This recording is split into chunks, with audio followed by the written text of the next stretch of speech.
நாளை நடைபெறவுள்ள group 1, 1A ஆகிய முதல்நிலை தேர்வுக்காக தேர்வு மையங்கள் சென்னையில் தயாராகி வருகின்றன.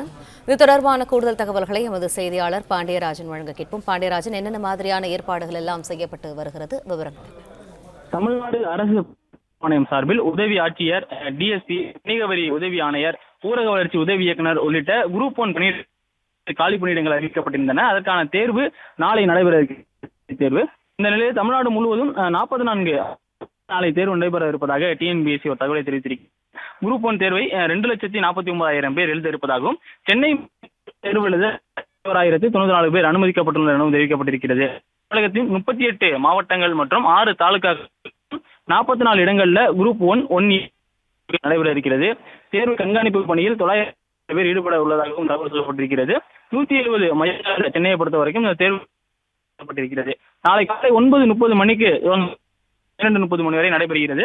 அந்த வகையில் இந்த சென்னை எழும்பூர் மாநில அரசு மேல்நிலைப்பள்ளியில தேர்வினை முன்னிட்டு இந்த பள்ளி வளாகத்தை தூய்மை செய்யும் பணி, தேர்வர்களுக்கான உள்ளே சென்று தேர்வு அறைகளை தயார் செய்யக்கூடிய பணிகள் நடைபெற்று வருகிறது. வகுப்பறைகள், கழிப்பறை தேர்வுக்காக பள்ளி வளாகம் முழுவதும் அந்த பணிகள் மேற்கொள்ளப்பட்டிருக்கிறது.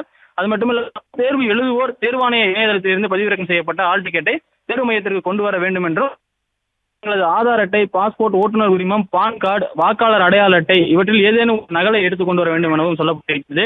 செல்போன், ஸ்மார்ட் வாட்ச் உள்ளிட்ட மின்னணு சாதனங்கள் கொண்டு செல்வதற்கான தடை விதிக்கப்பட்டிருக்கிறது. அதே போல தடை செய்யப்பட்ட பொருட்களை வைத்திருப்போர் கண்டறிந்தால் தேர்வு எழுத அனுமதிக்கப்பட மாட்டார்கள் எனவும் குறிப்பிடப்பட்டிருக்கிறது. மேலும் அவருடைய டிஎன்பிஎஸ்சி சார்பில் அறிவுறுத்தல். மேலும் இந்த நாளை நடைபெற இருக்கக்கூடிய தேர்வில் முதன்முறையாக OMR தாளில் மாற்றம் செய்திருப்பதாகவும் டிஎன்பிஎஸ்சி ஒரு தகவலை தெரிவித்திருக்கிறார்கள். அதாவது இதற்கு முன் இருந்தக்கூடிய OMRகளில் அதிக அளவிலான தகவல்களை பதிவு செய்ய வேண்டியிருக்கும்.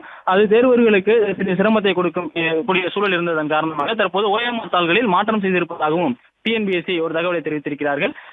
இந்த புக்லெட் கோட் என்று சொல்வார்கள், தேர்வர்களின் கேள்வித்தாள்களில் செட் கோட் என எழுத்துக்களை OMR குறியீட்டில் குறிப்பிட வேண்டும் என்பது புதுமையான ஒரு நடவடிக்கையாக அந்த OMR தாளில் கொண்டு வரப்பட்டிருப்பதாகவும், தேர்வு எழுதி முடித்த பிறகாக எத்தனை கேள்விகளுக்கு விடை எழுதினும், மேலும் எந்தெந்த கேட்டகிரி, அதாவது ஆப்ஷன் ஏ என்றால் எத்தனை ஆப்ஷன் ஏ வினாக்களுக்கு விடையளித்தோம், எத்தனை ஆப்ஷன் பி வினாக்களுக்கு விடையளித்தோம் என்று அந்த பல்வேறு கேட்டகிரிகளை குறிப்பிடுவதற்கான மாதிரிகள் எல்லாம் இதற்கு முன் இருந்த OMR தாள்களில் இருந்ததாக சொல்லப்பட்டிருக்கிறது. மேலும் இன்ஸ்ட்ரக்ஷன் என்று சொல்லக்கூடிய அந்த கண்டென்ட்டுகள் OMR தாள்கள் காரணமாக தேர்வர்கள் சற்று சிரமத்திற்குள்ளானதன் காரணமாகவும் தற்போது OMR தாள்களில் சிம்பிளிஃபை செய்து எளிதாக தேர்வு எழுதும் வகையில் நாளை முதல் முறையாக இந்த டிஎன்பிஎஸ்சி நடத்தக்கூடிய குரூப் 1, 1A தேர்வில் அந்த OMR தாள்கள் அறிமுகம் செய்யப்பட இருப்பதாகவும் தகவல் சொல்லப்பட்டிருக்கிறது.